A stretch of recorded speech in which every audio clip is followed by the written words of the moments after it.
Olá, você está no canal Alegrai-vos, seja muito bem-vindo. Primeiramente, eu quero pedir desculpa a vocês por essas 2 semanas que eu não postei vídeos. Aconteceram algumas coisas e acabou que eu fiquei meio que sem tempo para poder gravar, editar e postar os vídeos. Mas agora estamos de volta e com força total. E hoje, para retomarmos o nosso canal, nada melhor do que falarmos sobre o autor e consumador da nossa fé. Hoje, o nosso vídeo será sobre Jesus. Qual o milagre de Jesus que mais fala ao seu coração? Esse vídeo é para falar sobre os 7 milagres mais impactantes de Jesus citados na Bíblia. Então eu já te peço, deixa o seu like para que você possa estar ajudando o canal Alegrai-vos a ser divulgado e o YouTube entenda que esse vídeo é relevante. E não se esqueça de já se inscrever no canal e ativar o sininho. E o milagre que se encontra em 7º lugar é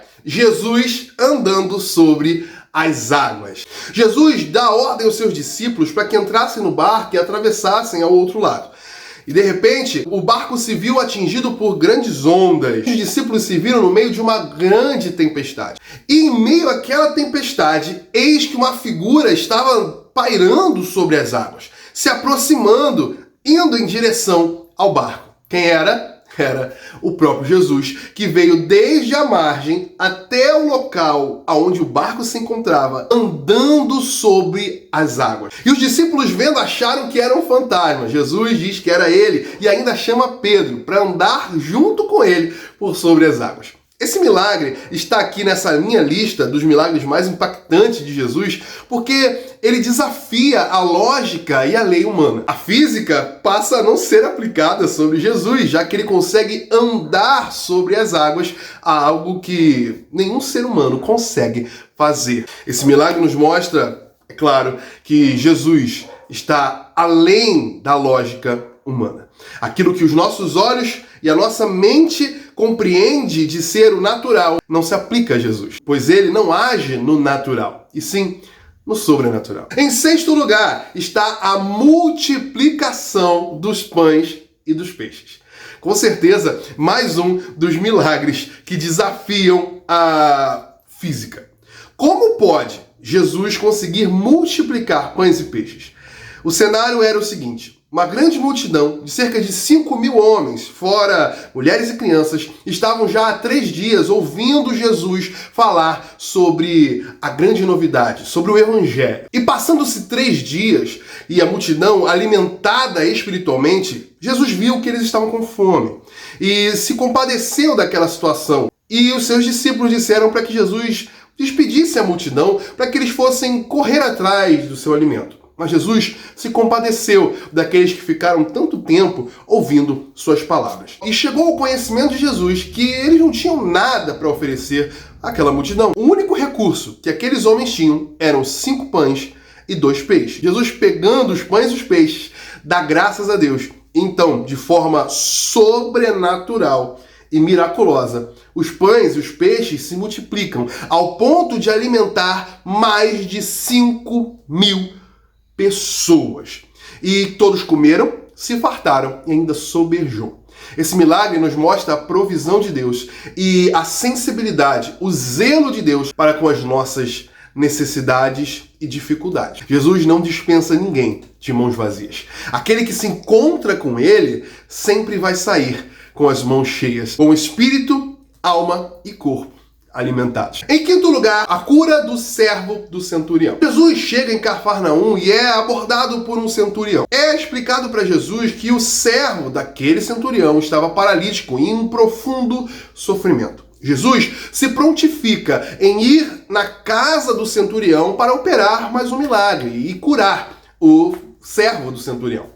Porém, o centurião, com grande humildade e fé, ele diz o seguinte para Jesus. Ele diz que ele não era digno de que Jesus fosse até a sua casa e que não era necessário. Bastava apenas uma palavra de Jesus. O seu servo seria curado. Pois assim como ele era sujeito à autoridade, ele sabia que Jesus, sendo Deus, ele tinha autoridade e os seus servos poderiam ir lá operar aquele milagre. Jesus se surpreende com a fé daquele homem. Jesus diz para o centurião que, segundo a fé que ele havia demonstrado, assim aconteceria na vida do seu servo. E imediatamente o servo foi curado. Esse milagre nos traz a memória de que não necessariamente Jesus precisa ir até o encontro da pessoa para operar milagres. Basta uma palavra de Jesus para que o impossível se torne possível. E em quarto lugar, está um milagre que é sequencial ao milagre do servo do centurião. E por isso ele está na minha lista. Eu sempre coloco esse milagre que eu vou falar agora dependente do milagre do servo do centurião. Preste atenção e vê se você não vai pensar da mesma forma. Depois de operar esse milagre no servo do centurião, Jesus chega em Naim. E quando ele chega naquele lugar, ele vê que existia um cortejo fúnebre. E era o filho de uma viúva. E todos pranteavam a morte do jovem. Jesus chega, toca no esquife do caixão e o jovem que estava morto, prestes a ser enterrado, ressuscita e se levanta de dentro do caixão. Prestem bem atenção, se Jesus tivesse ido até a casa do centurião, não sabemos se era perto ou longe de onde Jesus se encontrou com o próprio centurião. Se Jesus tivesse ido, talvez ele não tivesse passado por Naim e encontrado o cortejo fúnebre. Talvez quando ele passasse por aquele lugar, aquele jovem já teria sido enterrado e talvez ninguém estivesse mais naquele local e o milagre poderia não ter sido realizado. Claro que eu estou aqui no campo das hipóteses, mas faz todo sentido. Então, a fé do centurião fez com que Jesus não precisasse ir até a casa do centurião e fazendo com que Jesus chegasse no tempo oportuno para encontrar aquele cortejo fúnebre e operasse um grande milagre, ressuscitando o filho daquela viúva. Eu sempre digo que a física de Deus é perfeita. O tempo, a velocidade e o espaço perfeitos. Tudo operando conforme a vontade de Deus.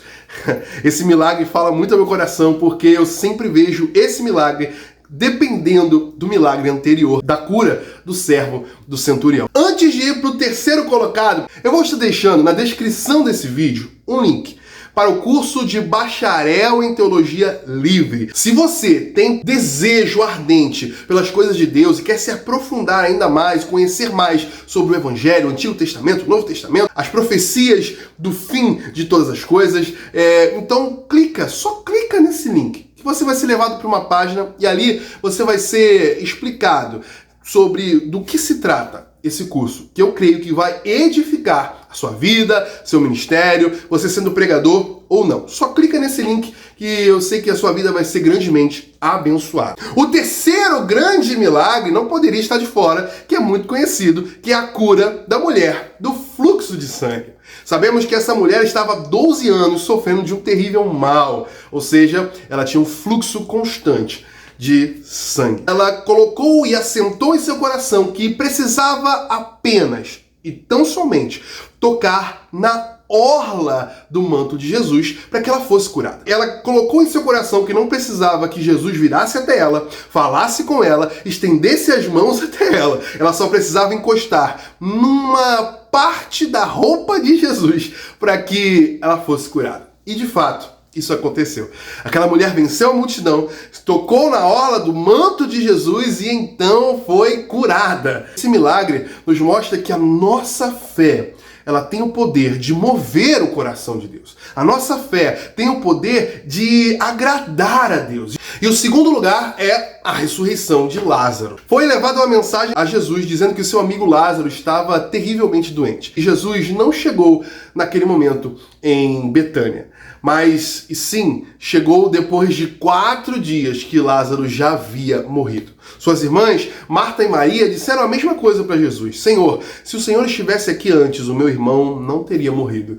Mas Jesus sabia que era necessário que ele demorasse para que o nome do Senhor fosse glorificado naquele lugar. Jesus pediu para que tirassem, removessem a pedra que fechava o sepulcro. A reação das irmãs foi: Senhor, mas já cheira mal, já tem 4 dias. Sabemos que em 4 dias o corpo já entrou em seu estado de decomposição. Talvez pudesse estar faltando alguma parte do corpo de Lázaro, mas o milagre de Jesus desafia a lógica humana. Quando não há explicação lógica, isso é milagre.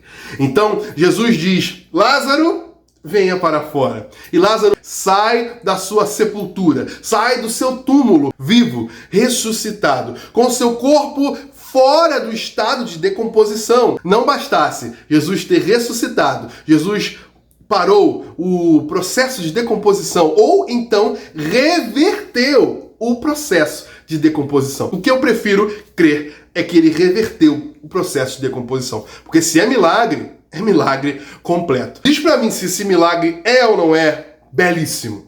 Em primeiro lugar, esse é o maior milagre de todos os milagres, que é a sua própria ressurreição. Se Jesus não tivesse ressuscitado, tudo o que havia acontecido teria sido em vão. Se Jesus não tivesse ressuscitado dentre os mortos, nós hoje não estaríamos aqui professando a fé que temos no Filho de Deus.